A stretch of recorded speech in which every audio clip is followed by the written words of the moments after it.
Apple school त्यो डाँडा खै ए कुन त्यो सरकारी खेती होला नि टने ए मामा देखाइदिन्छ नि हस्बन्ड ओ सानो कता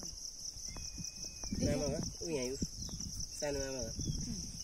आउ त नीलो जस्तो देखाएन नि हरियो हरियो हो त्यो एउटा मामा ए अड्न जुनै छ अरु तल मामाहरु त्यो मामा चाहिँ मेरो बजेले चाहिँ सानोमा बच्चा उहरु त चिलेर त तिमी भन्दा नि तल हो चिल्ल रहेछौ कताको चिले कस्तो दामी देखायो उ चेप्यो यसरी झर्यो उताडी घुमेर अनि यसरी आयो बोरङखला उ त्यो खोजमा अहिले उ त्यहाँबाट देख्छ